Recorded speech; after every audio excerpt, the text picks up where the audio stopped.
നമുക്ക് cash purchase എങ്ങനെയാണ് ചെയ്യുന്നത് അതിന് വേണ്ടിയിട്ട് നമ്മൾ ടാസ്ക് ബാറിൽ നിന്നും പർച്ചേസ് ഓർ റിസീവ് എന്നുള്ള ഓപ്ഷൻ ക്ലിക്ക് ചെയ്യുക. അപ്പോൾ ഒരു വെൻഡർ ഐ ഡി നമുക്ക് ചോദിക്കും. ഈ വെൻഡർ ഐ ഡി ചോദിക്കുമ്പോൾ ഇതിനകത്ത് ഗ്ലോബൽ ഇലക്ട്രോണിക്സ് ഒരു വെൻഡറിനെയാണ് നമുക്ക് കൊടുക്കേണ്ടത്. അപ്പോൾ അങ്ങോട്ട് വെൻഡറില്ല.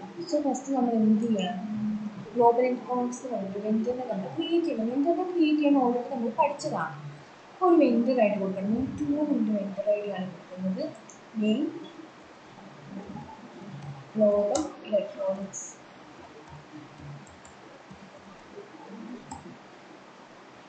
ഓക്കെ, ഇത് നമ്മുടെ എക്സ്പെൻസ് അക്കൗണ്ട് നമ്മൾ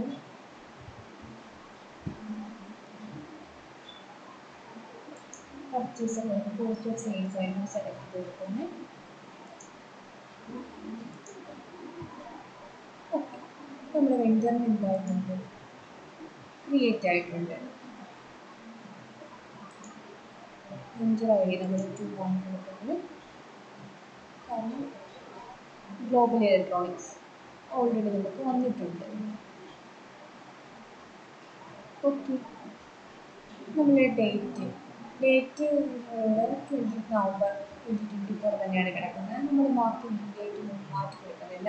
പിന്നെ നമ്മൾ ഇൻവോയ്സ് നമ്പർ കൊടുക്കുക. 001 ഇൻവോയ്സ് നമ്പർ കൊടുക്കുന്നു. പിന്നെ ഇതിൻ്റെ ക്വാണ്ടിറ്റി ആയിട്ട് അല്ല നമ്മൾ കൊടുക്കാം. ക്വാണ്ടിറ്റി എത്ര നമ്മൾ പറഞ്ഞിരിക്കുന്നത് 20 ആണ് പറഞ്ഞിരിക്കുന്നത്. പിന്നെ ഐറ്റം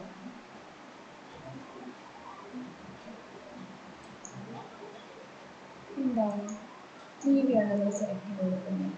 ഓക്കെ,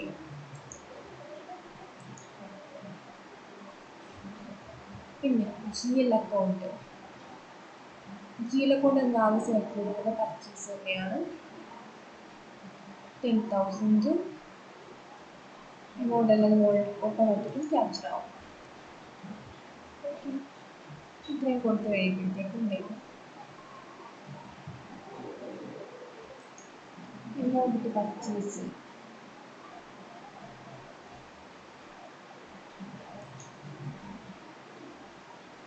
ഇത്രയും ഓപ്ഷൻ കൊടുത്തു കഴിഞ്ഞിട്ട് നമ്മൾ എന്ത് ചെയ്യുക,